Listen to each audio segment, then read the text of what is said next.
I parked my car in the driveway, heart fluttering in that mix of relief and excitement that only comes after years of late nights and relentless effort. My hands tightened around the box I carried. It was my graduation cake, painstakingly decorated with layers of chocolate and a smooth swirl of buttercream. I could almost taste the sweetness, but more than that, I felt pride. Today was mine, and I wanted it to be perfect. Walking through the backyard, I noticed the familiar setup: folding chairs arranged neatly, a table draped in a soft white cloth, and napkins folded into delicate leaf shapes. Little details like that always made me pause. I'd watched this family put on celebrations before, and the symbols were clear: the careful placement, the nod to tradition. Yet, as I scanned the scene, my chest tightened. There she was, Mia, my 13-year-old niece, smirking as she perched on the edge of the table. Richard, my father, leaned back in his chair with a faint smirk, eyes glancing toward her with that subtle favoritism he always reserved for the youngest. Diane, my mother, pretended to adjust the decorations, her eyes deliberately avoiding the unfolding tension. I placed my cake gently on the table, trying to ignore the tiny pangs of dread. Every fiber of me remembered past moments like this, times I had tried, times I had hoped for acknowledgement, only to be overlooked. A recurring pattern that no amount of preparation could erase. Still, I took a deep breath, observing the folded napkins, the careful lines of the tablecloth, the soft hum of conversation around me. Each detail etched itself into my awareness, a quiet reminder that attention to subtlety often mattered more than loud declarations. Then, without warning, chaos erupted. Mia's hand shot out, gripping my cake with an audacity only a child allowed herself. She flung it to the ground with careless force, chocolate splattering across the patio stones. I froze, every instinct screaming disbelief. And then she laughed, a high, gleeful sound that echoed through the quiet backyard. "Dogs eat off the ground," she said, her tone dripping with mischief. Richard chuckled, almost imperceptibly, while Diane's eyes averted mine, silently refusing to intervene. Silence settled over the group, taut and heavy, as I stood frozen. Disbelief surged first, followed by the slow, simmering burn of anger. My hands clenched at my sides, fingers tightening around invisible edges, as I catalogued the repeated disrespect that had followed me through decades of family gatherings. I forced myself to breathe, to take in the scene without losing control. My gaze swept from Mia's triumphant grin to the chocolate-smeared tiles, to the carefully folded napkins that now seemed to mock my patience. This wasn't just a cake. It was every effort, every milestone ignored, every subtle dismissal over the years.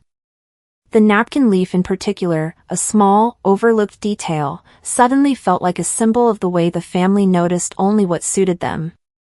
Richard's smirk, Diane's avoidance, Mia's careless laughter, all of it built a pattern I recognized instantly. I weighed the impulse to confront, to scold, to scream, against the slow, deliberate strength I had cultivated over the years.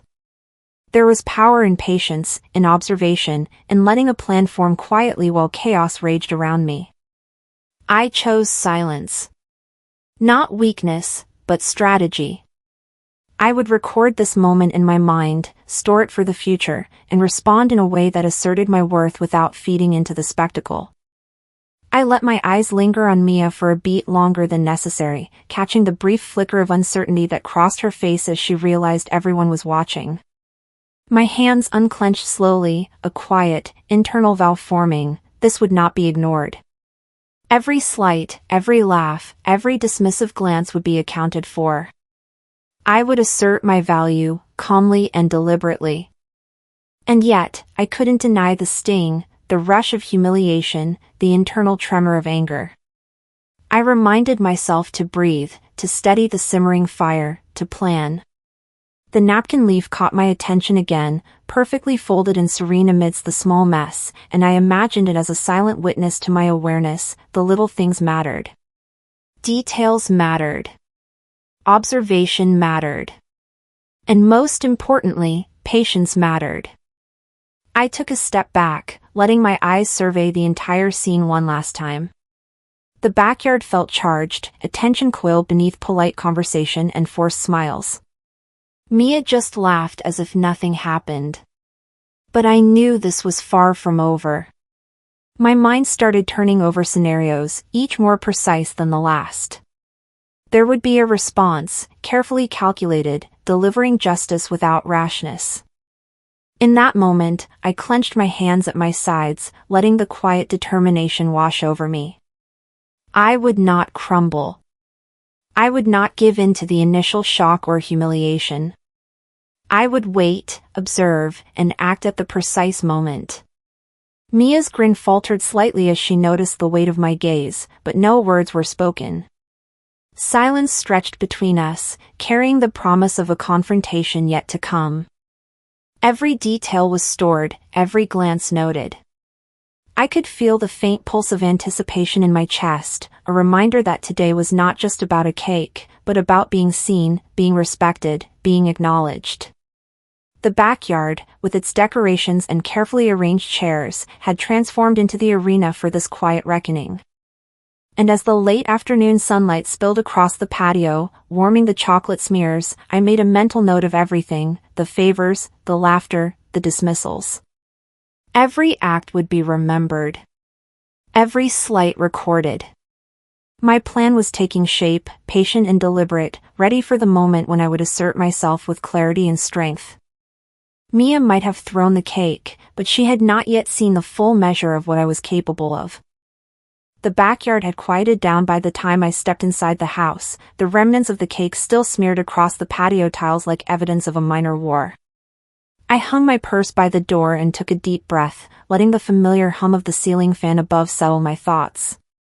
The evening light filtered through the blinds, casting soft shadows across the living room, where decorations from earlier still lingered, slightly disheveled. It felt odd, peaceful on the surface, but beneath it, tension thrummed like a muted drumbeat. I sank into the couch and exhaled slowly, replaying the incident with Mia over and over. That gleeful toss, her mocking laugh, and the way Richard barely raised an eyebrow while Diane looked anywhere but at the scene, they all spoke volumes. Patterns emerged in my mind, clear and unyielding.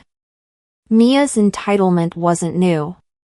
Richard's passive approval had always favored her, while Diane's avoidance left the responsibility of moral guidance suspended in midair. My frustration simmered quietly, mingling with a pulse of restrained anger. I observed without speaking, cataloging every reaction, noting the small cues that often went unnoticed. Why did they always let this happen? I asked myself, silently, knowing that the answer would shape my next move. I wandered into the kitchen to rinse the last of the chocolate from my hands, catching a glimpse of the displaced cake ribbon on the counter. A small, easily overlooked fragment of the celebration now carried symbolic weight. It reminded me that even minor details could be important, clues that foreshadowed larger patterns within this family. I carefully set it aside on the windowsill and returned to the living room, my mind already beginning to map the web of behaviors and alliances. Allies and passive participants were easy to identify, those who acted, those who observed, and those who quietly enabled. Each reaction carried meaning, a lesson in the subtle hierarchy that governed the room. Settling into a chair by the window, I began outlining a mental timeline, reviewing past slights alongside the evening's disruption. Every event, every casual dismissal, every laugh that cut a little too deep became a marker in the ledger I kept internally. I imagined the outcomes of various confrontations, weighing risks and potential rewards. My anger remained controlled, simmering beneath the surface, channeling itself into focus. Strategy would replace impulsive reaction, and patience would be my ally. Every detail mattered, the way Richard shifted in his seat, the slight narrowing of Diane's eyes, Mia's restless tapping on the table. I noted it all, mentally logging behaviors and responses for the moment when action would be necessary. I started testing boundaries subtly, making small comments that hinted at my awareness, watching for cracks in the facade. Did anyone notice the ribbon fell from the cake? I asked casually, tilting my head, observing reactions. Diane's eyes flickered momentarily, and Richard barely twitched. I smiled internally. The little tests confirmed my understanding of the household's dynamics. Each response, or lack thereof, fed into my growing anticipation. I didn't need immediate confrontation. The groundwork was being laid in silence, each observation strengthening the plan forming in my mind. As the evening deepened, the house quieted further. I retreated briefly to my office, glancing at the stack of notes I kept, imagining scenarios, crafting mental strategies for the next encounters. The patience I exercised felt like preparation for a chess game, each piece carefully positioned. Frustration from earlier remained, but it was tempered by determination. The next steps had to be precise, deliberate, and effective. The subtle disarray of decorations and the fallen ribbons served as a reminder. Small things could tip the balance, and awareness would be my advantage. Before heading to bed, I returned once more to the living room, scanning the scene with a measured gaze. Mia had disappeared upstairs, probably feeling untouchable after her antics, but I knew better. Richard and Diane were quietly settling in, oblivious to the mental ledger I maintained. The quiet contained more tension than any argument could. Anticipation lingered in the air. I clenched my hands slightly, the weight of resolve pressing on my mind. I may have stayed silent tonight, but the next move would be mine. Tomorrow, I would begin the first step they never saw coming, and I would do it with the patience and precision that this family had long neglected to expect from me. The dining room felt heavier than usual that evening, the faint scent of chocolate lingering in the air alongside the subtle reminders of last night's disruption. I took a seat at the far end of the table, letting my gaze drift across the family photographs on the walls. Each framed moment, a graduation, a holiday, a birthday, spoke of accomplishments that seemed celebrated selectively, filtered through the lens of favoritism. I could feel the tension coiling tighter in my chest as I watched Diane adjust a glass on the table, deliberately avoiding eye contact with me, while Richard's casual smirk betrayed a silent complicity.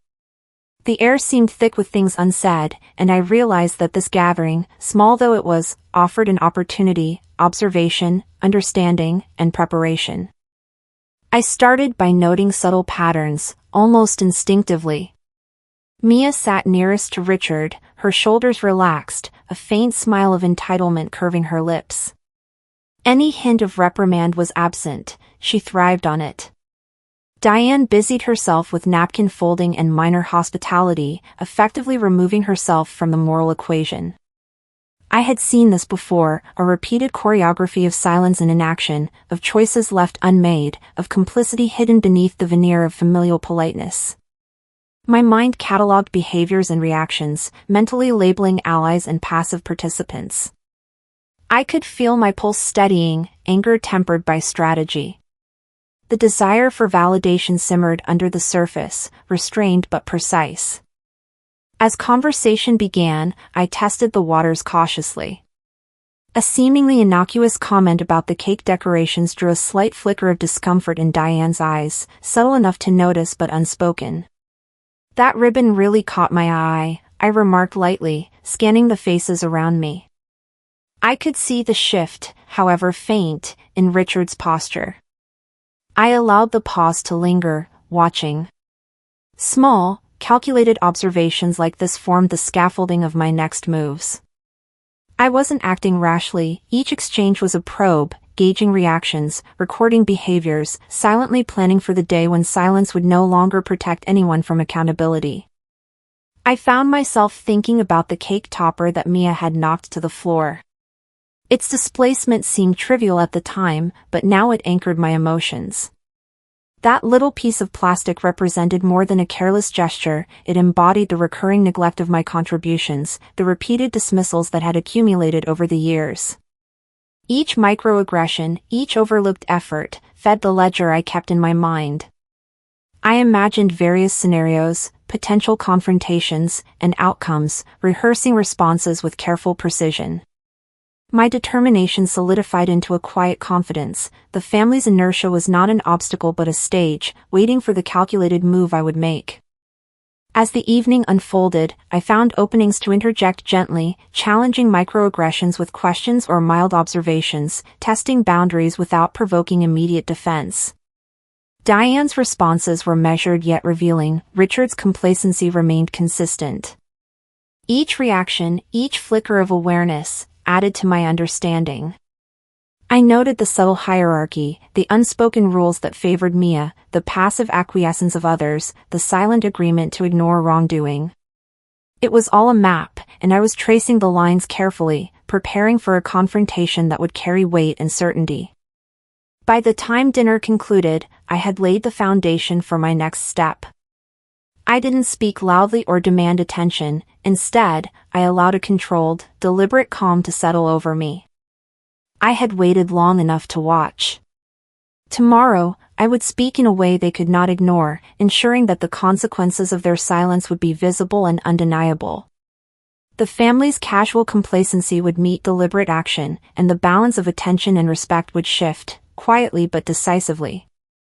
The late afternoon sunlight filtered softly through the patio windows, casting long shadows across the living room where the family had gathered. I stood near the doorway, observing each face carefully.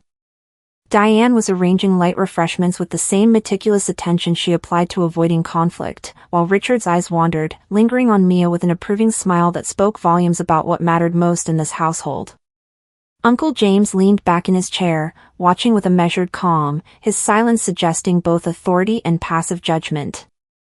I felt the weight of the previous incidents in the air, the cake toppers still slightly askew, the faint scent of frosting lingering as a reminder that boundaries had been crossed. It was a quiet battlefield, and I was determined to make the first measured move. I started subtly, addressing a comment Diane made about the arrangement of family photos. "It's interesting to see how the display changes depending on who's here," I said lightly, letting my tone carry a sense of observation rather than accusation. Diane's fingers paused on the platter, and I caught a flicker of unease, a brief acknowledgement that my presence and perspective were being registered. The satisfaction that rose quietly inside me was tempered by restraint. This was not about confrontation yet, but about asserting that my voice mattered, that I would no longer fade into the background of overlooked achievements. I allowed my eyes to sweep over Richard and Uncle James, noting their reactions, storing each subtle shift in posture, each moment of hesitation. As conversation moved toward casual topics, neighbors' renovations, upcoming summer plans, I took the opportunity to weave in small, strategic assertions. I reminded the group of past family accomplishments that often went unacknowledged, referencing events and recognitions with careful phrasing. "Remember when the community center awarded the volunteer project? It took weeks of planning, but it was a meaningful contribution," I remarked, watching for reactions. Richard's eyebrows lifted slightly, Diane's lips pressed in that habitual, neutral line. The subtle acknowledgement was enough. It planted seeds of doubt about the previously unchallenged assumptions that had favored Mia. I felt a controlled satisfaction at this quiet but deliberate challenge, a recognition that influence could shift through observation, articulation, and patience. Throughout the afternoon, I alternated between engagement and reflection. I debated internally about how far to push, how overtly to assert myself without triggering defensiveness that could close off the family's responsiveness entirely. Uncle James interjected occasionally, questioning a minor point about a shared family tradition. I used these moments to test boundaries, speaking carefully yet assertively, drawing on evidence from past interactions without showing frustration. Each phrase was a calculated step, each pause a moment to gauge the subtle ripples my words sent through the room. The cake topper, still resting on the sideboard from the graduation incident, remained a quiet symbol in my mind, a reminder that small details could carry emotional weight and inform future strategy. As the gathering wound down, I reflected on the quiet assertion I had made and the responses it elicited. My internal dialogue centered on preparation and measured influence. Every family member had revealed something about themselves today, consciously or not. Diane's avoidance, Richard's subtle indulgence, Uncle James' silent assessment, all pieces of a puzzle I intended to solve. My satisfaction was tempered by awareness. The real work was still ahead. I rehearsed potential moves, mentally tracing the timing, audience, and methods for a more decisive confrontation. The day had demonstrated that even quiet assertion could plant seeds of awareness, that patience and calculation could transform apparent inaction into opportunity. Closing my notebook and stepping toward the door, I allowed myself a brief smile, knowing I had claimed a small victory. Silence, I reminded myself, had limits. And tomorrow, I would ensure that those limits became unmistakably clear. The evening shadows deepened as I exited to the patio, the air warm and still, carrying with it the sense that change was imminent, subtle yet undeniable. I would make them remember my worth. The early evening sun painted long shadows across the living room, and the soft clinking of glasses punctuated the quiet tension in the air. I watched Diane make a passing comment about the table arrangements, her words carrying that familiar undertone, subtle, but loaded with dismissive judgment. My lips pressed together for a moment, feeling the heat of frustration rise, yet I kept my posture calm, letting the controlled authority in my tone do the work. I appreciate the effort that went into setting this up, I replied evenly, letting the emphasis fall on the work itself rather than the intended slight. I observed Richard across the room, his half-smile suggesting he registered my response, and I made a mental note of Uncle James' eyes flicking between us, curious but non-committal. This was the first step in setting the boundary clearly without losing composure. As conversation moved naturally around the room, I gradually asserted more presence. When someone lightly teased Mia about a minor achievement, I interjected with a measured recounting of my recent professional success, weaving in details that highlighted dedication and results. The tone was casual, but I could see the micro-shifts, the subtle pause in Diane's movements, the way Richard's eyes lingered for just a moment longer. I allowed myself a restrained smile, sensing the satisfaction of quietly establishing credibility. Each word was intentional, each example a carefully laid brick in building my quiet authority. I did not need overt acknowledgement, the point was for them to recognize, if only subconsciously, that my voice carried weight now. I monitored Mia with quiet precision, noting the slight flicker of manipulation in her gaze as she tried to regain control of attention. Each attempt she made to assert dominance, I countered with calm, factual statements, never raising my voice, but letting the clarity of my words undermine her assumptions. A diploma leaned against the sideboard caught my eye, a symbol of my efforts, persistence, and accomplishments. I let it stand as a silent reinforcement of authority, a visual anchor in the conversation. Each subtle interaction, each pause, each nod from a family member was logged mentally, building a foundation for more decisive action later. The room felt charged, yet I maintained measured pacing, alternating between dialogue and reflection, the tension simmering beneath the surface. A few family members shifted their positions in response to the subtle changes, and I acknowledged each reaction internally, making mental notes about alliances and potential adversaries. The conversation briefly turned to past gatherings and shared memories, giving me the chance to introduce small, strategic observations. It's interesting to recall how these traditions evolve, I remarked, letting the implication linger that I had been watching, remembering, and learning from every interaction over the years. Richard nodded slightly, Diane's expression remained neutral, but the undercurrent of my message was clear, the days of silent tolerance were over. I held back further confrontation, maintaining a poised confidence that hinted at future assertiveness without revealing my full plan.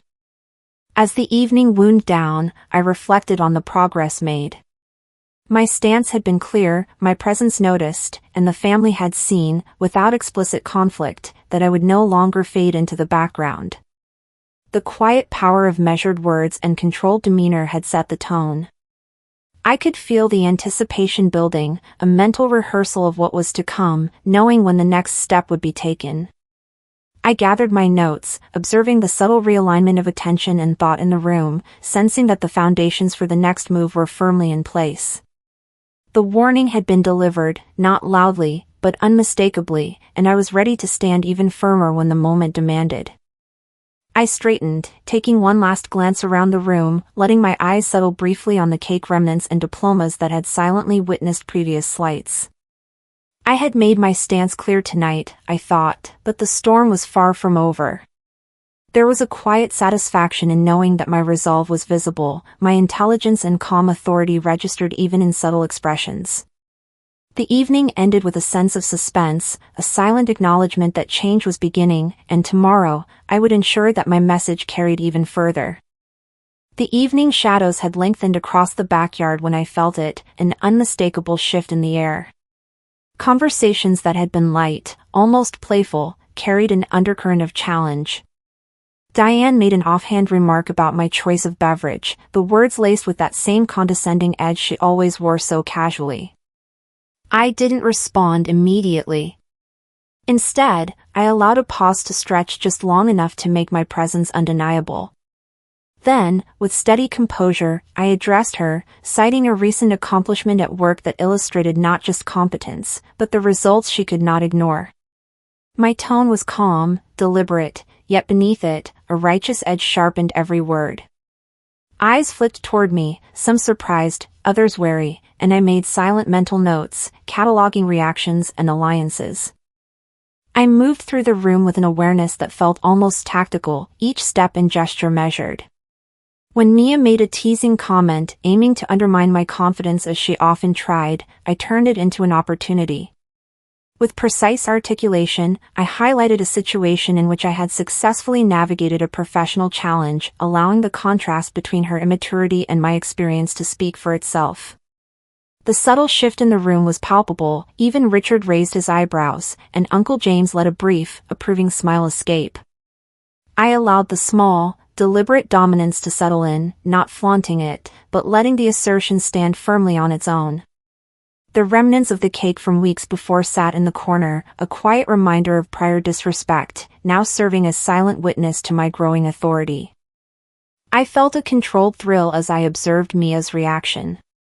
Confusion flickered across her face, a momentary crack in the entitlement she usually wore like armor. Diane shifted uncomfortably, aware, I suspected, that her usual passive-aggressive tactics no longer worked as intended. I held my ground, letting my calm presence speak volumes. Every phrase I spoke, every anecdote shared, was an instrument in establishing a new dynamic, one where I was no longer just a passive observer but a decisive participant, wielding measured influence. The backyard seemed smaller, the air thicker with unspoken acknowledgement that the balance had subtly shifted. Even as the public assertion settled in, my mind raced ahead, plotting the next moves. Each interaction was analyzed, what worked, what faltered, what would need amplification in future gatherings. I knew that subtlety would continue to serve me well, but I also recognized moments when a firmer stance might be required. There was satisfaction in the quiet, intelligent demonstration of capability, the kind that left no doubt yet demanded no applause. I reinforced strategies internally, rehearsing responses, anticipating reactions, preparing for the next escalation. The room itself seemed to bend around the clarity of my purpose. By the time the evening drew to a close, I felt a profound sense of self-assurance. I had tested boundaries, asserted my presence, and communicated with calculated precision that I would no longer tolerate diminishment. The family's dynamic had begun to shift, a subtle realignment that promised more decisive confrontations in the days to come. I allowed myself a measured exhale, sensing the tension ebb slightly, yet fully aware that this was only the beginning. Standing in the glow of the patio lights, I knew they had seen me take my first stand, and tomorrow, the consequences of underestimating me would become even clearer. I had made my first stand, but tonight was only the beginning. The house was quiet, the soft hum of the ceiling fan above barely audible over the thoughts racing through my mind. After the intensity of last night, I found myself sitting at my desk, the scattered documents and remnants of the cake incident sprawled around me like silent witnesses. Each piece of paper, each overlooked napkin, told a story of small injustices, habitual dismissals, and unacknowledged accomplishments. I traced the edges of my notes with my finger, thinking through every word spoken, every glance exchanged. Slowly, clarity emerged. Patterns formed in the chaos, and with them, an unmistakable sense of empowerment. I was no longer reacting impulsively, I was strategizing, mapping the terrain of my family's weaknesses, noting who wielded influence and who hid behind passivity. I tested the waters carefully, not through overt confrontation, but with subtle gestures and indirect remarks designed to gauge reactions. A comment about a recent project, framed innocuously, drew Diane's attention, and I watched her shift ever so slightly, uncertain how to respond. Richard's quiet assessment was evident in the way he tilted his head, and Mia's eyes narrowed, that familiar flicker of irritation crossing her youthful face. Each reaction, each micro-expression, added a layer of data to my growing mental map. I allowed a quiet satisfaction to rise, knowing that observation itself was a tool, and one I wielded skillfully. The cake remnants, still sitting unnoticed on a side table, served as a reminder of the power dynamics I was beginning to navigate with precision. As the evening progressed, I began to act in small, deliberate ways that demonstrated my competence and independence. I handled the discussion about the family finances with a calm assertiveness that left no room for doubt, subtly weaving in examples of past decisions that had proven beneficial. It wasn't boastful, it was strategic. Each action reinforced my moral high ground, quietly establishing that I was no longer a passive participant in the family hierarchy. I could feel the internal shift taking root, the confidence solidifying. Even Mia, with her usual bravado, seemed momentarily uncertain, caught off guard by my composure and the calculated way I managed interactions. By the time the clock in the study ticked toward midnight, I had laid the groundwork for the next stage of confrontation. Evidence gathered, reactions recorded, and strategies rehearsed, I could envision the precise moment when I would make my next move, time to maximize impact. The anticipation hummed through me, steady and focused, a sharp contrast to the simmering frustration of weeks past. I was aware of the stakes, one misstep and the careful balance could unravel, but each calculated choice brought me closer to asserting the authority I had been denied for far too long. The sense of control was exhilarating, a quiet awakening that felt almost physical, coursing through my veins. I paused for a moment, looking around the study at the scattered documents and family photographs, absorbing the scene. The space, once neutral, now felt like a map of power, a terrain I was learning to navigate with intention. Every glance, every gesture in the room carried weight, and I was acutely aware of the lessons each taught me. Reflection turned to resolve, and resolve crystallized into a plan. I would act, yes, but on my terms, with strategy and precision. There was a newfound fierceness simmering beneath my composed exterior, one that would soon manifest where it mattered most. Finally, as I closed my notebook and straightened the papers, I felt the shift entirely. No longer weighed down by doubt or hesitation, I recognized the full extent of my strength and the understanding that the real lesson had yet to begin. I rose, glancing toward the door as if seeing a path forward for the first time. They thought I was finished, but the real lesson had yet to begin. Tomorrow, I would show them the strength they never saw coming. The evening air felt heavier than usual as I stepped into the dining room, evidence carefully organized in my mind and notes at the ready. The scattered documents, recordings, and remnants of the earlier cake incident were not mere clutter, they were weapons of clarity, proof of manipulation, favoritism, and long-overlooked betrayals. I scanned the room, noting Diane's cautious glances, Richard's stiff posture, and Mia's barely contained irritation. Uncle James lingered silently, as if sensing the tension but unsure of how to intervene. Extended family members, drawn to the gathering by polite obligation, watched quietly, their curiosity sharpening the edges of the moment. I inhaled slowly, centering myself. This was not about theatrics, it was about justice, precision, and finally reclaiming control. I began with Diane and Richard, addressing subtle manipulations I had cataloged over months. My voice was steady, composed, yet edged with authority. I've reviewed every detail of our past conversations and decisions, I said, letting each word land deliberately. There are patterns here that can't be ignored, and actions that require acknowledgement. Diane shifted uncomfortably, offering a fragile smile, while Richard's eyebrows rose, a silent acknowledgement of the gravity of my observation.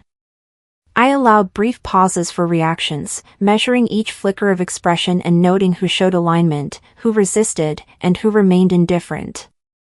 Mia's scowl deepened, a mix of annoyance and disbelief, signaling that my careful approach had already unsettled the familiar hierarchy.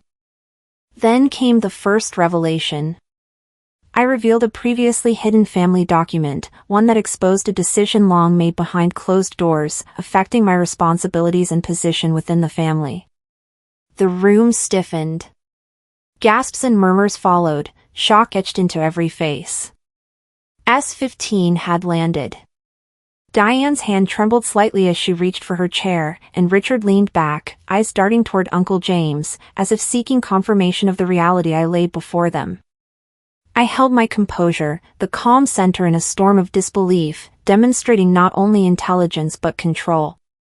S-16 unfolded moments later when an extended family member inadvertently exposed their own complicity, further tipping the scales of accountability. Whispers multiplied, the tension in the air thickened, each revelation like a strike on a hidden fault line. I moved to the tactical phase, delivering evidence-backed responses and weaving them into a narrative that left no room for denial. Statements I had prepared and rehearsed landed with impact, each one reinforcing my credibility and moral authority. I cited examples, referenced recordings, and allowed the weight of documented truths to speak louder than emotion. Mia's confusion became visible, her attempts to interject faltering under the sheer precision of my articulation. Then, the final strategic move, a carefully timed disclosure that exposed the ultimate wrongdoing, S-17, a culmination of careful planning that laid bare hidden betrayals and passive enablers. The room fell silent, tension and realization blending into a palpable recognition of the justice I had claimed. By the end, I observed the room in a slow sweep, disbelief, shame, and grudging respect intermingled across faces that once dismissed me. I remained composed, letting the moment resonate without embellishment. There was triumph, yes, but measured, steady, and quiet, an assertion of authority grounded in reason and preparation rather than temper.